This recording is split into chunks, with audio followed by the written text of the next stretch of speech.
Rio de Janeiro. Ville de contraste, où les gratte-ciels luxueux côtoient les favelas perchées sur les collines. Ici, le football est une religion, un rêve d'ascension sociale pour des milliers d'enfants courant pieds nus sur le bitume brûlant. C'est dans cette ville que Vinícius Junior, prodige brésilien du Real Madrid, a vu le jour et forgé son talent. Son succès est fulgurant. Il est devenu l'un des joueurs les plus adulés de sa génération, un symbole d'espoir pour la jeunesse brésilienne. Mais derrière les strass et paillettes de sa carrière, une présence discrète mais essentielle veille à l'ordre de son foyer. Maria Conceição, femme de ménage d'une cinquantaine d'années, travaille chez lui depuis 3 ans. Chaque jour, elle traverse la ville, quitte sa modeste maison de la Baixada Fluminense à l'aube pour rejoindre la demeure du footballeur dans un quartier huppé de Barra da Tijuca. Elle lave, range, cuisine, s'assure que tout soit parfait avant le retour de Vinícius. Maria est une femme forte. Elle a élevé seule ses 2 enfants, se battant contre la pauvreté et les difficultés du quotidien. Son mari l'a abandonnée il y a des années, la laissant avec des dettes et une maison délabrée dont le toit fuit à chaque averse. Malgré tout, elle garde toujours le sourire. Son rire chaleureux illumine les journées, même quand son cœur est lourd. Vinícius l'a toujours respectée. Il a grandi entouré de femmes comme elle, des mères courageuses prêtes à tous les sacrifices pour offrir un avenir meilleur à leurs enfants. Il sait qu'elle ne se plaint jamais, qu'elle ne demande rien, même lorsqu'elle en aurait besoin. Mais un soir, une simple conversation changea tout. C'était une nuit pluvieuse. Vinícius revenait tard d'un match de Ligue des Champions. Il poussa la porte de sa maison, fatigué mais satisfait de la victoire obtenue sur le terrain. À l'intérieur, la lumière de la cuisine était encore allumée. Maria était là, en train de ranger silencieusement les restes de son dîner. Il s'arrêta un instant, l'observant sans qu'elle le remarque. Elle paraissait plus fatiguée que d'habitude. Ses gestes étaient lents, son visage creusé par l'épuisement. Intrigué, il s'approcha. « Maria, tu ne devrais pas être rentrée chez toi à cette heure ?» demanda-t-il doucement. Elle sursauta légèrement avant de se tourner vers lui avec un sourire fatigué. « Je voulais juste finir le nettoyage avant de partir. » Vinícius fronça les sourcils. Il connaissait cette réponse, cette manière qu'ont les personnes fières d'éviter d'avouer un problème. Il s'appuya contre le comptoir et la fixa, attendant qu'elle parle d'elle-même. Après quelques secondes d'hésitation, Maria soupira. « Il y a eu de grosses pluies ces derniers jours. Ma maison a pris l'eau. Le toit a commencé à s'effondrer dans une des chambres. Mais ne t'inquiète pas, j'ai mis des bâches. » Elle disait cela comme si c'était une simple contrariété, comme si vivre sous une bâche en pleine saison des pluies était normal. Vinícius sentit un pincement au cœur. Il s'imagina Maria et ses enfants, serrés les uns contre les autres sous un toit qui menaçait de s'écrouler. Il connaissait la précarité de certains quartiers de Rio, mais il n'avait jamais réalisé à quel point Maria en souffrait encore. « Tu veux dire que tu dors dans une maison qui peut s'effondrer sur toi ?» demanda-t-il, inquiet. Elle haussa les épaules. « C'est la vie, mon fils. Dieu nous protège. » Cette phrase, Vinícius l'avait entendue des centaines de fois. Sa propre mère disait la même chose quand il était enfant et que la faim grondait dans leur ventre. Mais aujourd'hui, il était Vinícius Junior, l'un des footballeurs les mieux payés du monde. Il pouvait faire quelque chose. Il ne montra rien sur le moment, mais dans sa tête, une idée venait de naître. Maria avait passé sa vie à s'occuper des autres. Il était temps que quelqu'un prenne soin d'elle. Après cette conversation avec Maria, Vinícius ne cessa d'y penser. Les images de sa maison délabrée, de ses enfants dormant sous un toit prêt à s'effondrer, le hantaient. Il avait grandi dans la précarité, mais le football l'avait sauvé. Aujourd'hui, il avait les moyens de changer la vie de ceux qui l'avaient entouré de leur bienveillance. Maria était bien plus qu'une employée pour lui. Elle était une présence rassurante, une seconde mère dans ce pays où il revenait entre 2 saisons européennes.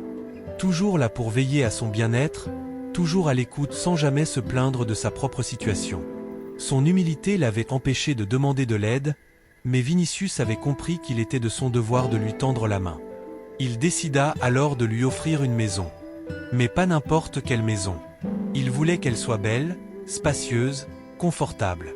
Un endroit où Maria pourrait enfin souffler, se reposer sans crainte du lendemain. Un foyer où ses enfants pourraient grandir en sécurité, sans le spectre des inondations et des murs fissurés. La première étape fut de trouver la perle rare. Il prit contact avec son agent et un promoteur immobilier de confiance, leur expliquant son projet. « Je veux une maison pour Maria. Elle doit être proche d'ici, pour qu'elle ne perde pas des heures dans les transports. Elle doit être assez grande pour elle et ses enfants. Quelque chose de bien, mais discret. Je ne veux pas qu'elle s'inquiète pour l'entretien ou les factures. » L'agent, touché par la générosité du joueur, se mit immédiatement au travail. Pendant plusieurs semaines, Vinicius visita des maisons en secret. Entre les entraînements et les matchs, il trouvait du temps pour parcourir différents quartiers, entrant dans des maisons vides en imaginant Maria y vivre. Il voulait que chaque détail soit parfait. Il imaginait la cuisine où elle préparerait ses plats brésiliens préférés, le salon où elle pourrait enfin se détendre après une longue journée, les chambres où ses enfants dormiraient en paix. Il voulait que la maison soit un sanctuaire, un lieu où elle pourrait oublier les épreuves passées. Après plusieurs visites, il trouva enfin ce qu'il cherchait. Une maison moderne, simple mais élégante, située à quelques minutes de son domicile. 3 chambres, un petit jardin, une cuisine lumineuse. L'endroit respirait la sérénité, loin du tumulte de la ville. Il savait que c'était celle-là. Sans hésiter, il signa les papiers et acheta la maison. Mais comment lui annoncer ? Il voulait que ce soit une surprise, mais il savait aussi que Maria était une femme fière. Elle risquait de refuser un tel cadeau, de dire qu'elle ne méritait pas une telle générosité. Il devait trouver une façon de lui montrer que ce n'était pas une simple aumône, mais une reconnaissance pour tout ce qu'elle avait fait pour lui. Après réflexion, il trouva l'idée parfaite. Un matin, alors que Maria finissait de ranger la maison, il s'approcha d'elle avec un sourire malicieux. « Maria, j'ai besoin de ton aide pour quelque chose. » Elle releva la tête, intriguée. « Bien sûr, Vinny. Que veux-tu ? Je dois acheter un cadeau pour ma mère, et je veux ton avis. » Maria fronça les sourcils. « Un cadeau ? Mais tu sais bien que ta mère aime tout ce que tu lui donnes. »« Oui, mais c'est quelque chose de spécial. Viens avec moi, je te montrerai. » Elle hésita un instant, puis accepta. « D'accord, mais pas longtemps. J'ai encore du travail à finir ici. » Vinicius sourit. « Ne t'en fais pas, ça ne prendra pas trop de temps. » Ils montèrent dans sa voiture, et il la conduisit vers la maison qu'il avait achetée. Durant le trajet, Maria se demandait quel genre de cadeau il préparait. Un bijou ? Un meuble rare ? Elle n'aurait jamais imaginé la véritable raison de ce déplacement. Lorsqu'ils arrivèrent, elle fut immédiatement frappée par la beauté de la maison. « C'est ici ? » demanda-t-elle, impressionnée. « Oui. Viens, on va la visiter. » Elle suivit Vinicius à l'intérieur, admirant chaque pièce avec émerveillement. Elle toucha les murs, observa les grandes fenêtres qui laissaient entrer la lumière du matin. « Elle est magnifique, murmura-t-elle. Tu crois que ma mère aimerait un endroit comme ça ? Demanda Vinicius avec un sourire. Oh oui, sans aucun doute. C'est un vrai rêve. C'est alors qu'il sortit une clé de sa poche et la lui tendit. Maria, cette maison n'est pas pour ma mère. Elle est pour toi. Elle cligna des yeux, abasourdie. Quoi ? Elle est à toi. À toi et à tes enfants. Plus jamais tu n'auras à t'inquiéter pour la pluie, pour le toit qui fuit, pour les trajets interminables. Cette maison est à toi. Maria éclata de rire, pensant d'abord à une plaisanterie. Mais en voyant l'expression sincère de Vinicius, son rire se transforma en larmes. Non, Vinny. Ce n'est pas possible. Si, Maria. C'est possible. Tu as toujours été là pour moi, comme une deuxième mère. Maintenant, c'est mon tour de prendre soin de toi. Maria porta une main tremblante à sa bouche, submergée par l'émotion. Mais, une maison, c'est trop, je ne peux pas accepter. Vinicius posa doucement une main sur son épaule. Maria, tout ce que tu as fait pour moi, ça vaut bien plus qu'une maison. Tu mérites ça et bien plus encore. Alors, s'il te plaît, accepte-la. Pour toi, pour tes enfants. Elle éclata en sanglots et le serra dans ses bras avec une force qu'il ne lui connaissait pas. Dans cette étreinte, il y avait tout, la reconnaissance, l'amour, la gratitude. Ce jour-là, Vinicius n'avait pas seulement changé la vie de Maria. Il lui avait donné quelque chose de bien plus précieux qu'une maison. La dignité d'avoir un foyer où elle pouvait enfin être en paix. Maria restait figée, tenant la clé entre ses doigts tremblants. Ses yeux passaient de Vinicius à la maison, comme si elle essayait de comprendre si tout cela était réel ou un simple rêve.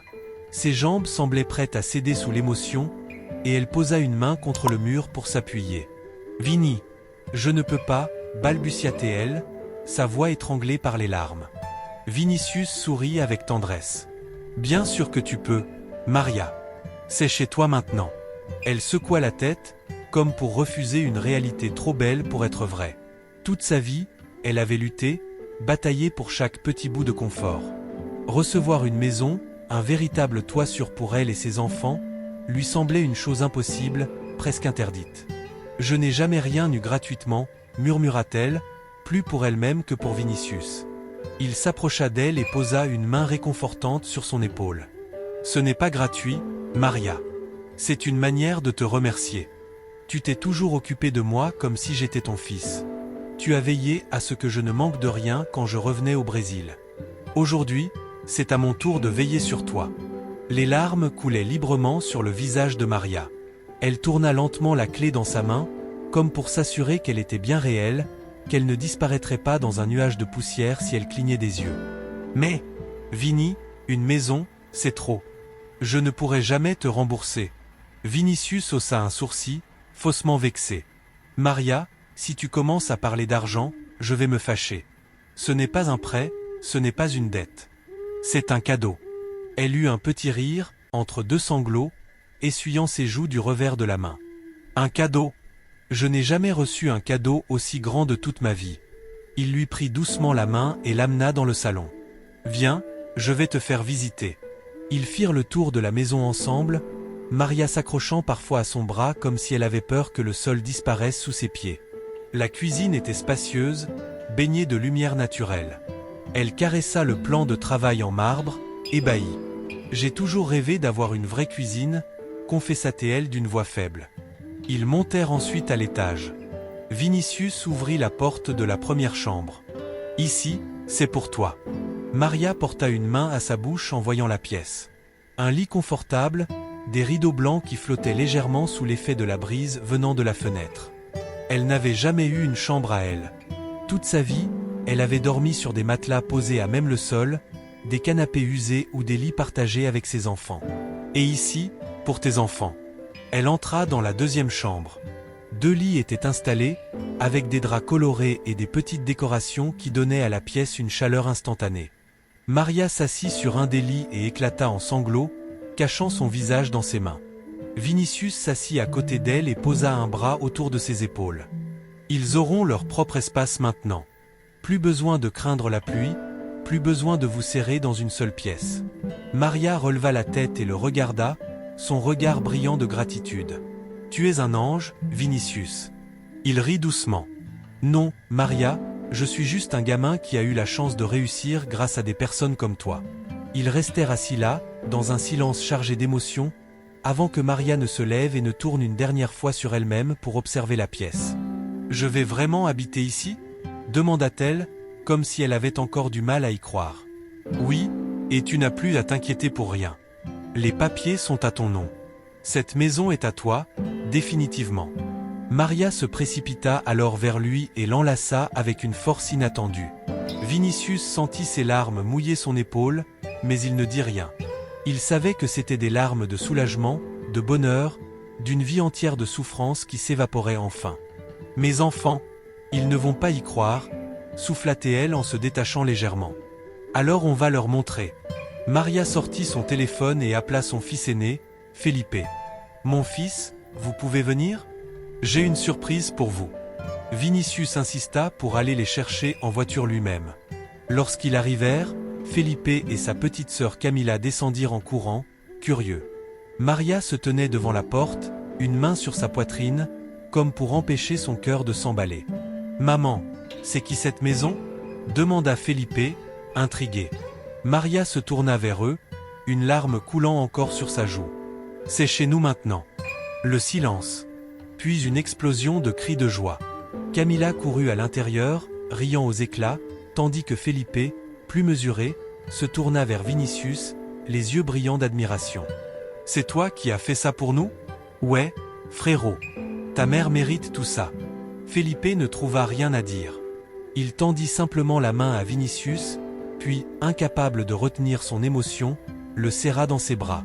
Pendant le reste de la journée, Maria et ses enfants explorèrent la maison, riant, pleurant, rêvant à ce que leur nouvelle vie allait être.